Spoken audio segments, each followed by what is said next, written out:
फूल दे दीजिए।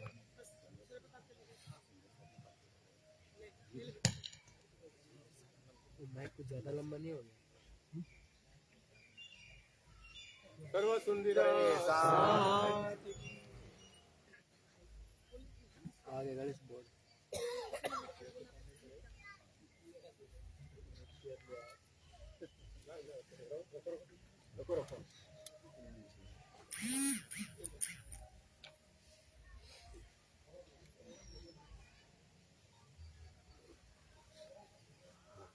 Makeup down हो रहा है।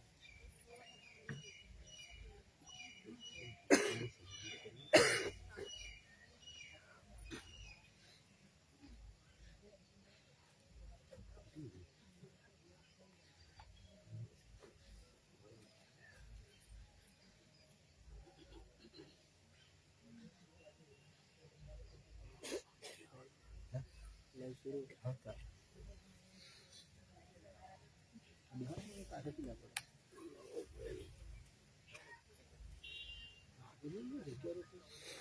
તમને ના અમને ના બેસે।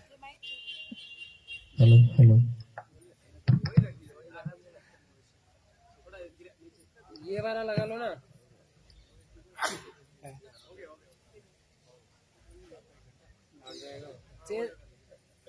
हेलो शशांक जी वो वाला माइक बोल दो, ये वाला लगा दो। ये वाला हाँ ये लगाने जा रहे हैं। हेलो।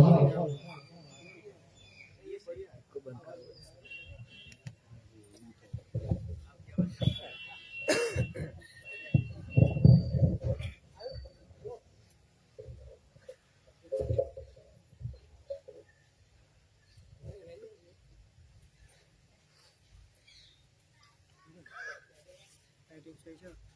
हेलो। बोलो श्री प्राणनाथ प्यारे की जय, सदगुरु महाराज की जय। प्रथम लागू दो चरण को, धनिये न छुड़ायो खिना। लाख तली लाल एडिया, मेरे जीव कहे यही जीवन। इन पाँव तले पड़ी रहो, धनी नजर खोलो बातु न। पलना वालो निरखो नेत्रे, मेरे जीव कहे यही जीवन। मेरे जीव कहे यही जीवन। इन मोहम्मद के दिन में जो ल्यावेगा ईमान, छत्र साल तीन ऊपर तन मन धन कुर्बान। तन मन धन कुर्बान। वारी रे वारी मेरे प्यारे। आप धामधनी श्री राज्य महाराज पूर्ण ब्रह्म सच्चिदानंद प्रसंग ललिता सखी का है। एक उदाहरण है और एक माध्यम। इस प्रसंग के माध्यम से मेरता का प्रसंग है और मेरता के प्रसंग के अंदर ललिता सखी के घर जब श्री जी साहब का पदार्पण होता है, शरीर से विकृत है और शरीर से विकृत होने के कारण से किसी भी तरह वो बचना चाहती है कि मैं श्री जी साहब के सामने ना आऊं।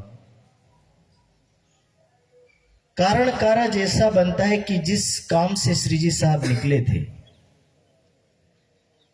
जिस जागने के लिए इस हिंदुस्तान की धरती पर उनके चरण पड़े,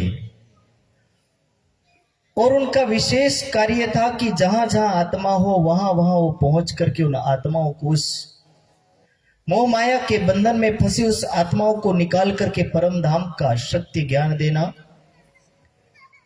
ललिता सखी बचना तो चाहती थी, पर अक्षरातीत की नजर उनके ऊपर पड़ती है, और जिसके ऊपर अक्षरातीत की कृपा दृष्टि होती है, उस कृपा दृष्टि के होने से जो नहीं करना चाहता वो भी हो जाता है। और ललिता सखी के ऊपर जो कृपा दृष्टि पड़ी, जिस कृपा दृष्टि के कारण से प्रसंग के अनुसार ललिता सखी शरीर से पूर्णतः विकृत, यानी हाथ पैरों से लूलापन, लंगड़ापन और कुरूपता, ऐसी अवस्था होने के कारण से उनको किसी के सामने जाना अच्छा नहीं लग रहा था। पर अक्षरातीत की दृष्टि शारीरिक नहीं होती, उनकी दृष्टि केवल आत्मिक होती है, और आत्मिक दृष्टि में शरीर अवस्था बहुत कम होती। यदि इस दुनिया के संत, साधु, संत, महात्मा यदि आत्मिक दृष्टि रखते हैं तो पूर्ण ब्रह्म सच्चिदानंद के इस लीला में उनकी दृष्टि में तो हर कोई आत्मा है, और आत्मा के अलावा शरीर दृष्टि होती ही नहीं है। इसलिए उस आत्मा की भावना से ललिता सखी को कहा जाता है कि एक लोटा पानी डाल दिया जाता है और ललिता सखी सभी अंगों से सर्वांग सुंदरी बन जाती, और सर्वांग सुंदरी बनने के कारण से जो सुंदर शरीर प्राप्त हुआ, यदि कोई मायावी व्यक्ति होता तो सुंदर शरीर को प्राप्त करने के बाद कहता कि मैं कितने 1000 रुपये दे दूं, ऑफर करता। पर ये ललिता सखी थी, उनको शरीर के सुंदर होने से कोई प्रभाव नहीं पड़ा, क्योंकि परम धाम की आत्मा, और इस आत्मा को सुंदर शरीर मिलने के बाद वो आत्मा अपने मुख से शब्द उच्चारण कर रही, वारी रे वारी मेरे प्यारी, कि हे मेरे आत्म के मालिक, हे मेरे आत्म के नाथ, यदि ये शरीर सुंदर बना है फिर मेरी आत्मा इस भव सागर से पार कैसे जाएगी। आपने इस शरीर को सुंदर बनाया, पर मेरी आत्मा तो आपके चरणों में सदा के लिए समर्पित है। और ललिता सखी ने अपना संपूर्ण जीवन परमात्मा की सेवा में, भक्ति भाव और साधना और तप में लगा दिया। लौट के कभी नहीं आए। जब जहां से निकले, मेरता से निकलने के बाद पन्ना जी तक साथ में चले, जब तक शरीर नहीं छूटा तब तक पीछे मुड़ करके कोई देखने का इरादा ही नहीं रहा। कारण कि एक बार कुर्बानी दी, और कुर्बानी देने के बाद ललिता सखी ने कभी मुड़ के नहीं देखा।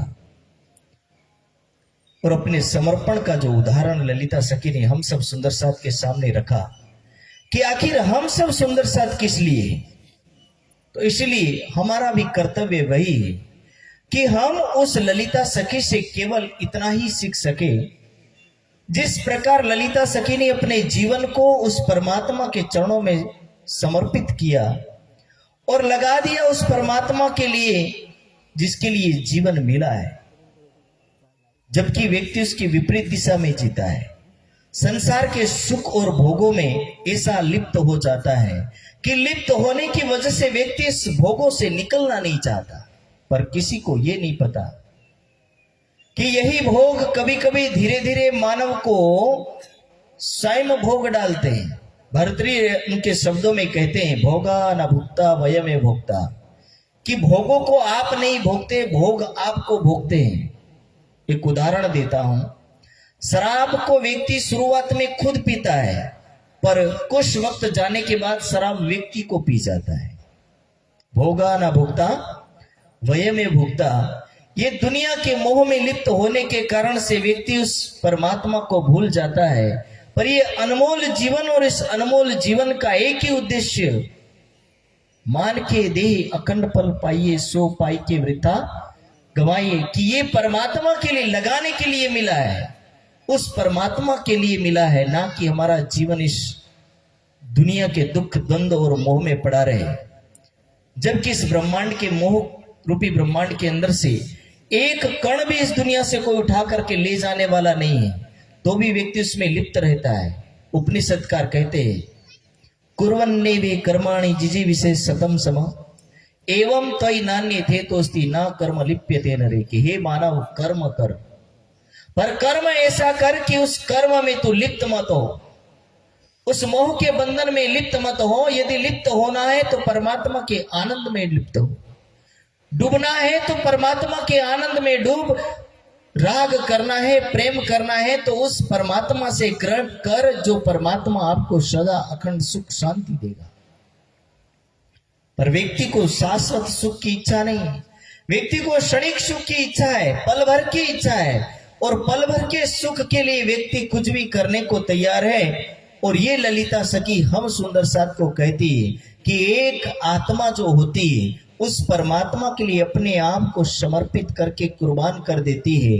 और ये उदाहरण देना चाहते हैं, एक नहीं, दुनिया के अनेक उदाहरण ऐसे हैं जब किसी ने अपने आप को समर्पित किया तो समर्पित करने का फायदा भी बहुत हुआ है।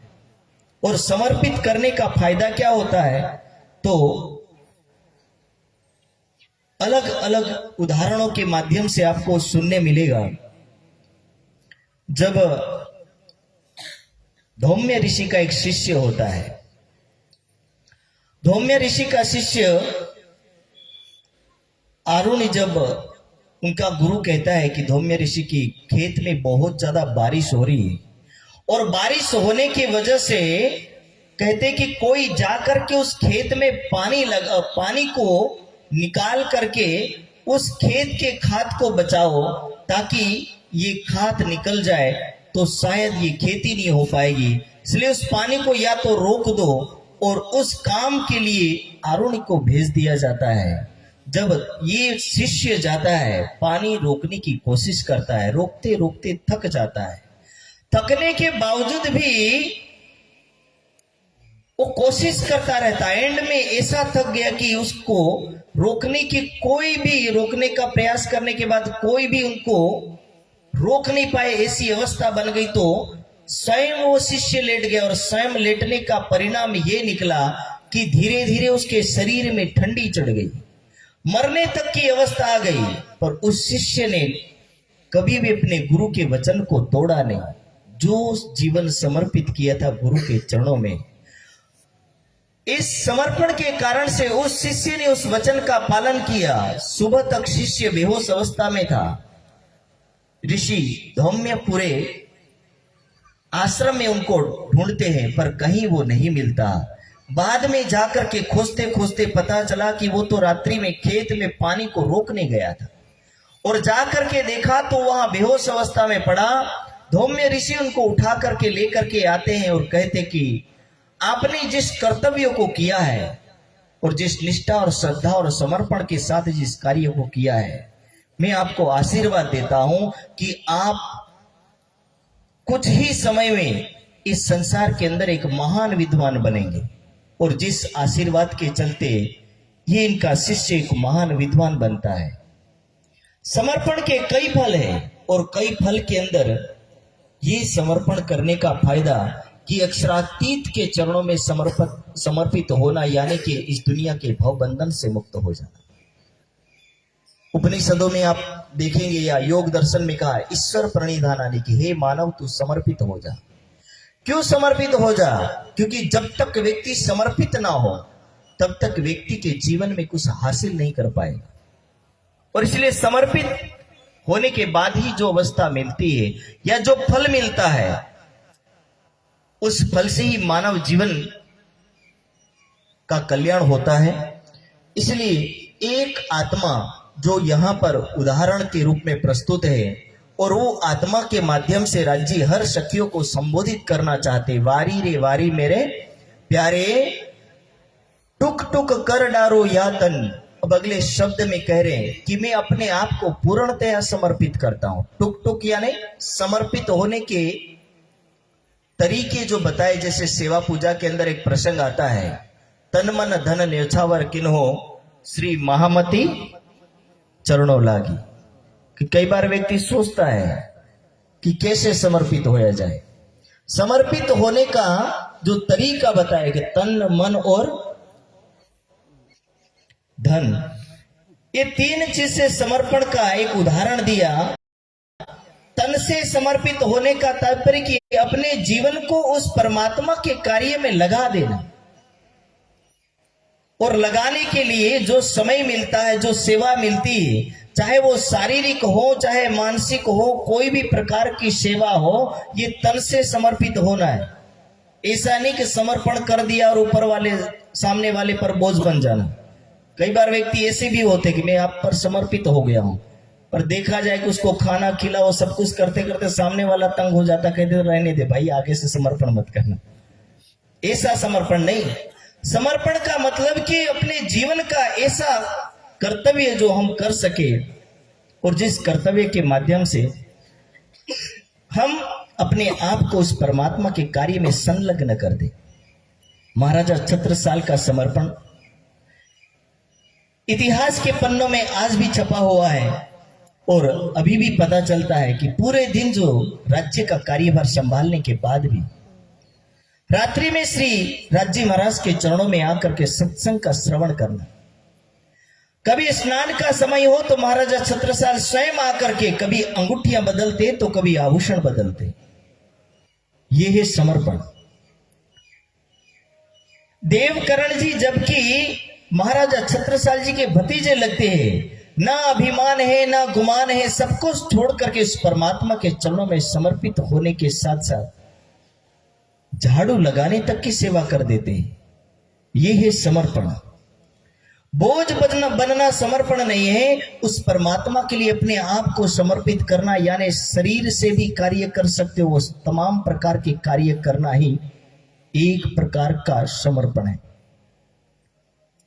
तन से और मन से तो समर्पण होने के बहुत फायदे। एक बार अष्टावक्र जी से जनक ने पूछा कि गुरुवर, मुझे परम तत्व का ज्ञान और परम तत्व का दर्शन करना है। तो इस परम तत्व के दर्शन के लिए जैसे ही अष्टावक्र जी को जनक पूछते हैं तो जनक को कहते हैं अष्टावक्र जी के, हे जनक, तू क्या दे सकता है मुझे? देने में अष्टावक्र जी को जनक कहते हैं कि मैं मेरा पूरा राज्य दे देता हूं यदि परमात्मा का दर्शन होता। चाहो तो मैं सब कुछ आपके चरणों में अर्पित कर सकता हूं यदि उसके बदले में परमात्मा मिल जाता हो। ऋषि अष्टावक्र जी जनक को कहते कि हे जनक, तेरे राज्य की मुझे जरूरत नहीं, तेरे राजमहल की मुझे जरूरत नहीं, यदि तू कुछ देना चाहता है तो तू अपना मन दे दे। और जनक से अष्टावक्र मन मांग लेते थे। ऋषि अष्टावक्र जी के मन मांगने से जनक चिंतन करना भूल गया, सोचना भूल गया, क्योंकि सोचेगा तो मन समर्पित नहीं हो। सोचना छोड़ करके जनक अपने आप को समअवस्था में ले आया, एकाग्र चित्त हो गया। और एकाग्र चित्त होने से, मन स्थिर होने से, ये मन निर्विषयम मन, जो विषयों की तरफ और दुनिया की तरफ दौड़ता जो मन है निर्विषय हो गया। कल्पना करना और चिंतन करना भूल गया ये मन।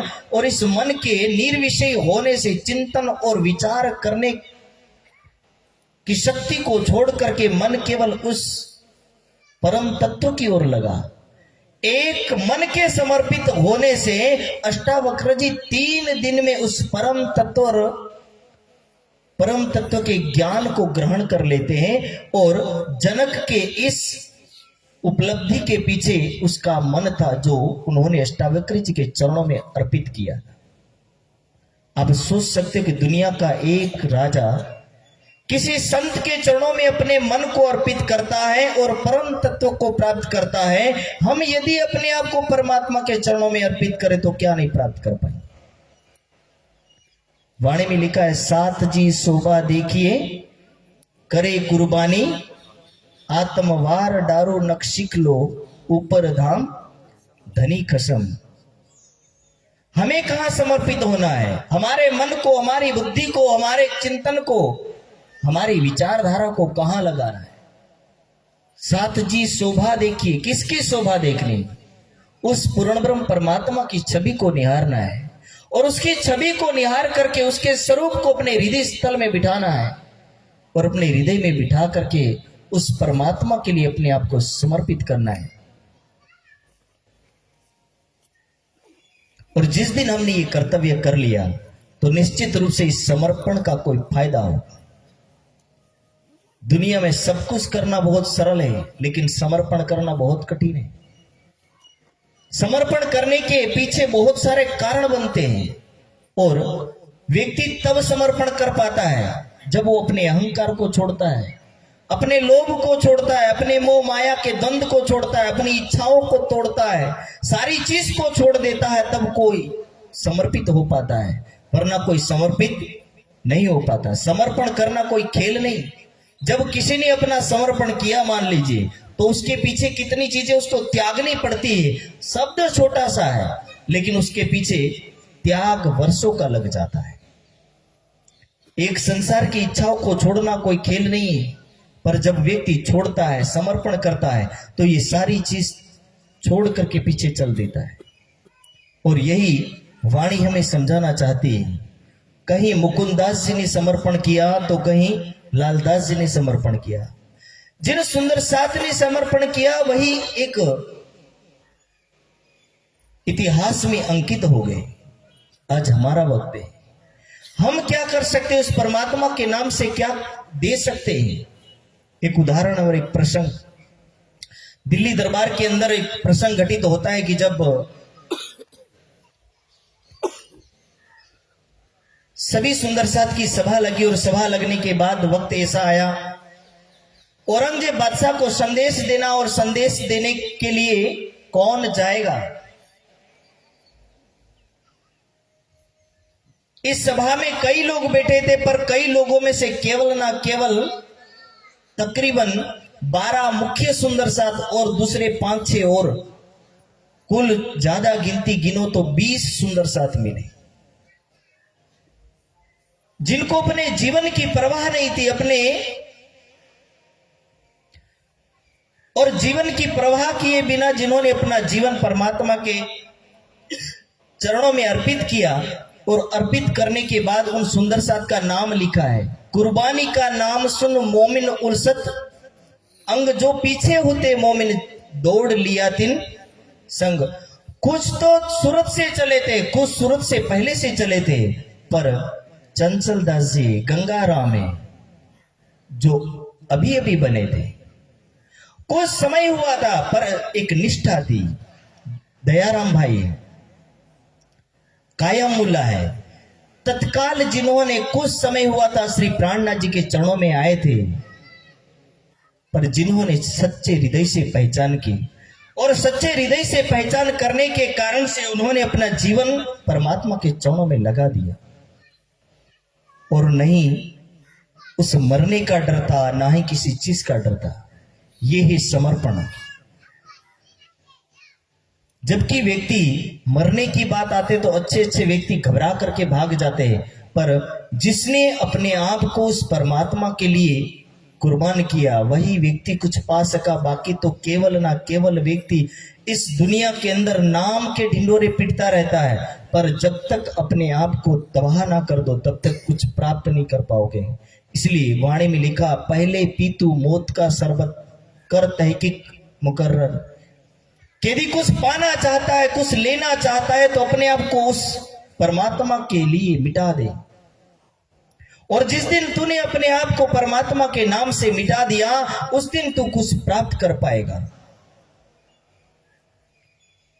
पर व्यक्ति को मिटाने की जरूरत है। वाणी कुर्बानी चाहती है, मरने के लिए नहीं कहती वाणी, पर अपने आप को समर्पण करने के लिए कहती है। और ये प्रसंग, वारी रे वारी मेरे प्यारे, वारी रे वारी टुक टुक कर डारो यातन ऊपर कुंज बिहारी।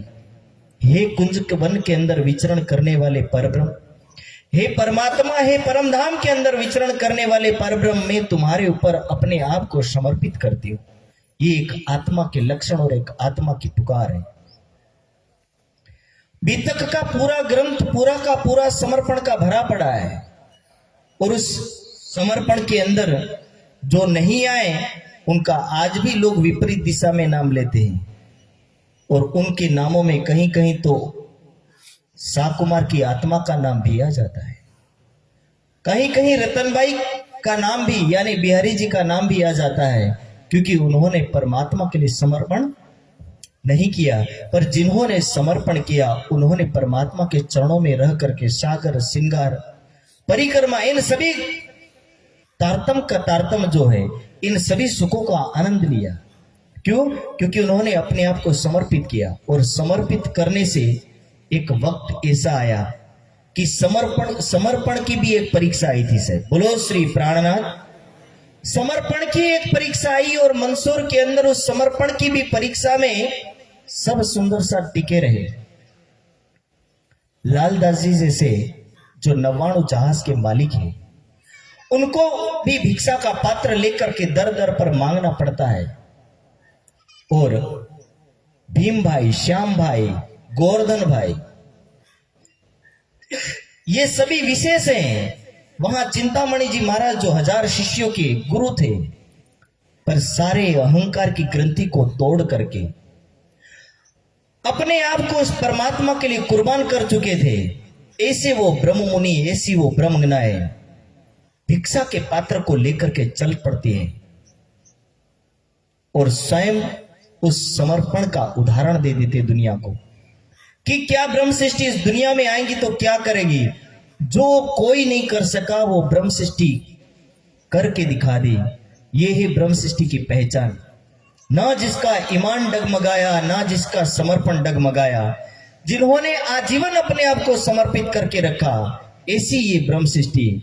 और केवल ललिता सखी तो एक माध्यम है, पर माध्यम के साथ वो अनेक उदाहरण है जो बीतक के अंदर अंकित है। और सभी उदाहरण, सभी पात्र हम सब सुंदर साथ को संबोधित करते हैं कि यदि परमात्मा के दर पर जाना हो, परमात्मा के घर तक जाना हो, तो ये समर्पण की सीढ़ी से गुजर के ही जाया जा सकता है। बाकी कोई सीढ़ी है ही नहीं, सीधा कोई मार्ग ही नहीं। बशर्ते इतना है कि हम इस समर्पण को कर पाते हैं या नहीं कर पाते हैं। इसलिए अगले शब्द में वाणी में कहा, सुंदर स्वरूप श्याम श्यामा जी को, कि समर्पण करना किसके ऊपर है। ऐसा नहीं कि वक्त आता है व्यक्ति आश्रम के ऊपर समर्पित हो जाता है, मैं उसका, कोई कहता मैं इसका, कोई गुरु को बांध लेता है। पर ये शरीर और आश्रमों के लिए नहीं, शरीर और आश्रमों और इन सभी अवस्थाओं से परे उठ करके उस परब्रह्म के स्वरूप में डुबो देना ही समर्पण है। कई बार तो व्यक्ति, स्वामी जी कई उदाहरण देते हैं कि हम अपने पति को ही सर्वस्व मान ले और उसको समर्पित कर दे तो समर्पण नहीं कहा जाएगा। एक उदाहरण देते हैं कि किसी ने सवाल किया था ज्ञानपीठ के अंदर कि यदि मैं अपने पति को ही राज्य मान करके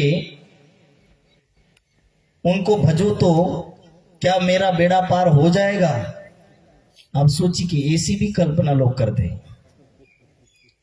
ये समर्पण नहीं, ये मोह है। और एक इंसानीय मोह हो जाता है, जिस इंसानीय मोह की वजह से व्यक्ति भूल जाता है, विचार शक्ति ही समाप्त हो जाती है। और विचार शक्ति समाप्त होने से व्यक्ति चिंतन करना भूल जाता है, और उस परब्रह्म को समर्पित करने के बदले में किसी और को समर्पित कर देता है। पर यहां स्पष्ट रूप से कह रहे, सुंदर स्वरूप श्याम श्यामा जी को फेर फेर जाऊं बलिहारी, कि यदि किसी के ऊपर समर्पित होना है तो परमात्मा के स्वरूप पर समर्पित हो। परमात्मा के लिए अपने जीवन को समर्पित करना है। दुनिया के किसी इंसान के ऊपर समर्पित करोगे तो आज अच्छा लगेगा, कल के दिन वही धक्का मार के बाहर भी निकाल सकता है। ये दुनिया तो केवल इतना है कि जब तक व्यक्ति की स्वार्थ सिद्धि होती है तब तक व्यक्ति रखता है, बाकी स्वार्थ सिद्धि समाप्त तो लीला कहानी खत्म। बाकी कोई किसी को ना समर्पण करता है और ना कोई किसी को प्रेम करता है। ये दोनों चीज नहीं होती। एक उदाहरण बताता हूं। एक बार एक व्यक्ति को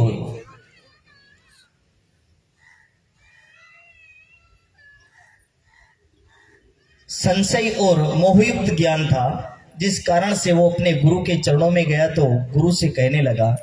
उनके गुरु के शब्दों में एक ही शब्द लाइन थी कि आप अपने आप को परमात्मा के लिए कुर्बान कर दीजिए। ये परमात्मा से ही प्रेम करने लायक अवस्था है, परमात्मा से ही प्रेम करना चाहिए। दुनिया के रिश्ते तो सारे झूठे हैं, बेकार है। तो वो व्यक्ति कहने लगा, गुरुदेव ऐसा मत कहिए, मेरी पत्नी और मेरी माँ और मेरे पिता मेरे से इतना प्रेम करते हैं कि इस प्रेम के कारण से बोले मैं इनको छोड़ सकता नहीं। मेरी पत्नी ने बोले मेरे लिए सब कुछ छोड़ छाड़ करके मेरे लिए सब कुछ समर्पित कर दिया है, मैं ऐसी पत्नी को कैसे छोड़ सकता हूं।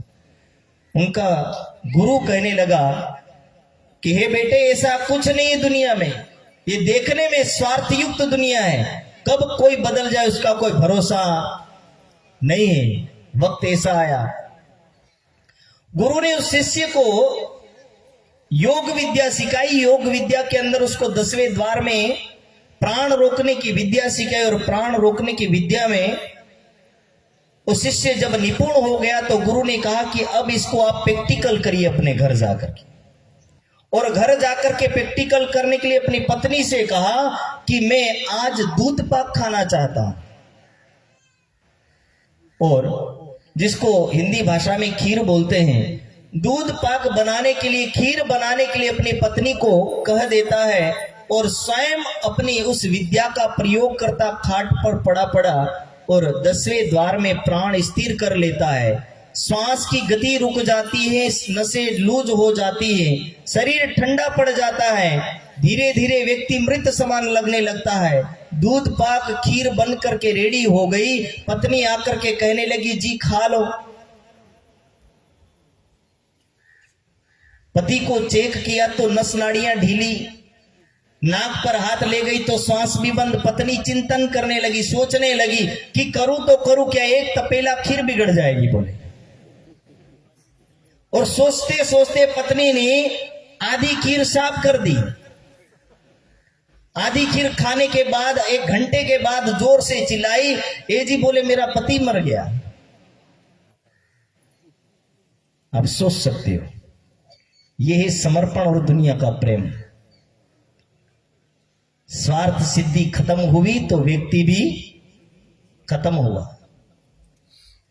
इसलिए ये दुनिया की प्रेम वाली कहानियां और समर्पण वाली कहानियां तब तक व्यक्ति समर्पित करता है जब तक उसका स्वार्थ सिद्ध होता है। यदि पति साड़ी नहीं दे सकता है तो कह देगी तेरे जैसा दूसरा पर तू नहीं चाहिए।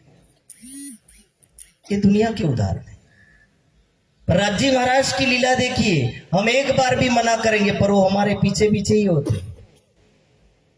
कभी उन्होंने अपना साथ छोड़ा नहीं। इसलिए वो पूर्ण ब्रह्म सच्चिदानंद सारी दुनिया जब छोड़ चुकी होती है तो वो केवल हमारे साथ वो अकेला होता है। और ऐसे परमात्मा को समर्पित करने की ये बात है। सुंदर स्वरूप श्याम श्यामा जी को फिर जाऊं बलिहारी, इन 2 स्वरूपों दया करी मुझ पर नजर तुम्हारी।